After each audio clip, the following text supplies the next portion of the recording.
Hello everyone, I am Trevor, I go by TheMrTrails, welcome to the channel. So the Unseen Crown became a bit harder to get this year because it is now Bloodshot Shroud in the Unseen Summons event. But I'm going to give you some tips and tricks today that will hopefully make that experience a little bit easier. Drop a like for me and subscribe to the channel if you haven't done so already. And if you are struggling to find people to do this with, I am helping people out with this over on the Twitch today, twitch.tv/TheMrTrails. And even if you don't need help, I'd appreciate it if you stop by. So the requirements for the Unseen Crown are the same as they were last year. You must slay the Nevermore difficulty behemoth when it is 7 out of 8 braziers lit. But you don't want the brazier count to be that high up all the time. So tip number 1 is to keep the brazier counter at 0 until the behemoth is almost dead. You should be doing these attempts with a group of people, preferably all of them staying the same, and you should have one person be the designated brazier person, meaning you should have 3 people doing constant DPS to Bloodshot Shroud, and the 4th one only joining in very momentarily here and there. But the brazier person should be spending about 99% of their time just walking around hitting the braziers to turn them off. The main reason you want to be dealing most of your damage at 0 braziers lit is because your power rating is going to be further limited the more lanterns that are active. And what this translates to is that by the time you get to 7 out of 8 braziers lit, you will be dealing a quarter of the DPS that you normally would be. So you want to take out the majority of HP at 0 braziers when it will be faster to do so, and then let it climb up to 6 out of 8, start dealing more damage, and then do the finishing blows at 7 out of 8. But because your DPS is going to be so heavily limited at 7 out of 8 braziers, you are going to want to make sure that your starting point for your DPS is as high as it possibly can be. And thankfully, this hunt has a tiny bit of a cheat code that will allow you to use the highest DPS build in the game on it. Because tip number 2 here might be important for you, and it's that weapon element doesn't matter, and neither does weapon level. Like Dauntless Trials, your power rating is going to be normalized for this hunt, but unlike Dauntless Trials, your power rating does not actually get improved by weapon elemental advantage. And your power rating also won't decrease from elemental disadvantage. So essentially this means you can run whatever build you want to. But as I outlined previously, you are probably going to want to go with as much DPS as possible, so I would recommend a meta Frostwolf build. Or sacrificing a small amount of DPS, you can go for a Savit build. But this gives you an added utility of the shock proc to make dealing with Shroud a little bit easier. And tip number 3 is going to be a pretty simple one, a communication. Communicate with your teammates. The best way would probably be voice chat, either in-game or through Discord, or you could just use the chat box. You could say, hey, stop turning off the lanterns now because Shroud is getting low. But in any case, you should just make sure you have some sort of instant communication with your teammates on what your brazier situation should be looking like right now. And something we should all know about the braziers is timing. So this is tip number 4, but there are several notes about this. Firstly, take note that the brazier timers do not start until you actually deal damage to Bloodshot Shroud for the first time. And then from that starting point, a new brazier will light up approximately every 12 seconds. And then once you turn a brazier off, its rules will change a bit. That particular brazier seems to take between 10 to 25 seconds to turn back on again. And at that point, it will be independent of other braziers, so multiple can turn on at the exact same time. But this will only happen if you turned off braziers within 5 seconds of each other. So based on that info, my next tip here would be to space out when you turn off the lanterns. Once you get to 7 braziers lit, you can count to 10 and only turn them off in increments of 10 seconds. But again, you'll want to make sure it has really low health because you will be doing a quarter of your DPS at 7 out of 8 braziers lit. And once you sort of get that system going, you should be at 7 out of 8 braziers most of the time, and then 6 out of 8 braziers for about a third of the time. So that's why vocal communication is very good toward the end here. If you're the lantern guy, you say, hey, I'm turning one off, stop dealing damage until we get back up to 7 braziers, and then go ahead and deal damage again. And you just sort of repeat that sort of thing until Shroud dies, which ideally is at 7 out of 8 braziers. The more organized your approach, the easier this sort of becomes. But a sort of miscellaneous tip I have here is do not give up when the braziers hit 8 out of 8 and you fail the hunt, because you do still have a window where you can be dealing damage to Shroud. And even though it's extremely unlikely, you could kill it before you actually get booted out of the hunt. And if you do, this actually still counts. It can technically be 7 out of 8 or 8 out of 8, and you will still get the crown as long as Shroud dies. But potentially you've been wondering, can you even get this done in solos? And of course the answer is yes, it's technically possible. But how possible is it? Well, I hopped on the test server right before my stream on Thursday, and I decided I was going to do a Tempest plus Warpike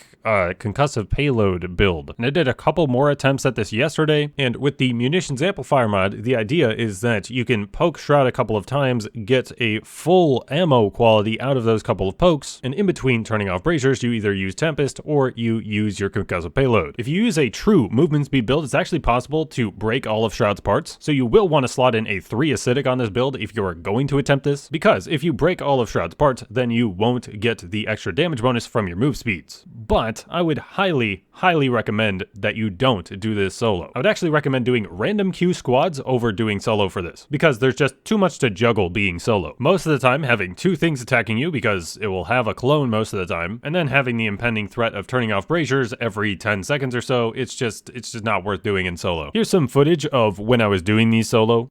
Alright, back to this we go. Again, at the start of this here, we can actually just avoid hitting him to make sure our braziers don't turn on. I wonder if we can hit the clone though. Ooh. Okay, we can hit the clone. As soon as you hit Bloodshot. Okay. Oh. So we can build up a little bit of meter from this clone. Start this off.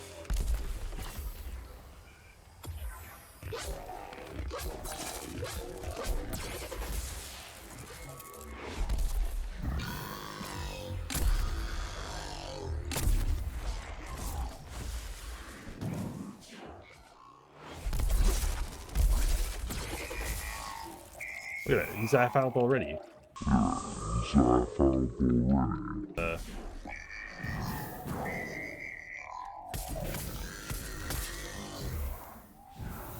To just try to get some damage in?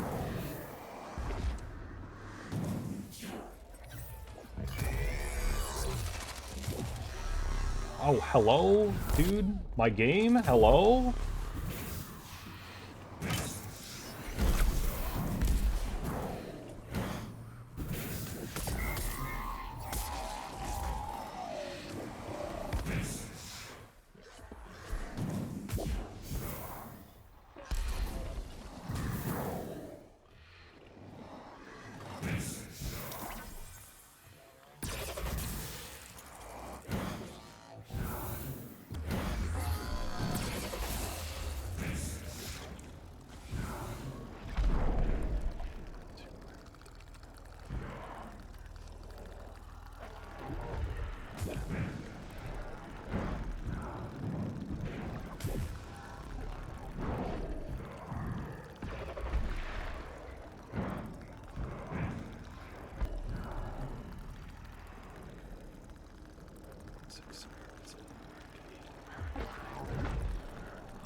No!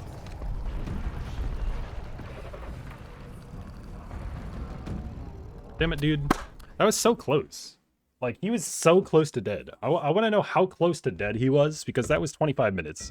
But yeah, as you can see, you can actually whittle it down pretty quickly at the start, but that honestly just kind of devolves into you running around minutes at a time without attacking. And you'd probably have more luck with doing random squads for 1 hour versus just doing this 3 times for 20 minutes each. But this has been some tips to potentially help you guys get the Unseen Crown in 2022. And again, if you're having trouble, head over to my Twitch. I will continue to help out with getting Unseen Crowns during Dark Harvest here. What we did on Thursday was basically a queue system. You get 3 attempts in your slot on queue, and whatever happens in those 3 attempts happens in those 3 attempts. You can rejoin the queue after. We had a decent success rate, and that should only really go up as time goes on. But that's going to be it for this one, guys. Thank you for watching. Once again, drop a like for me and subscribe to the channel if you haven't done so already. And I have been Trevor. I go by TheMrTrails, and I will catch you guys next time.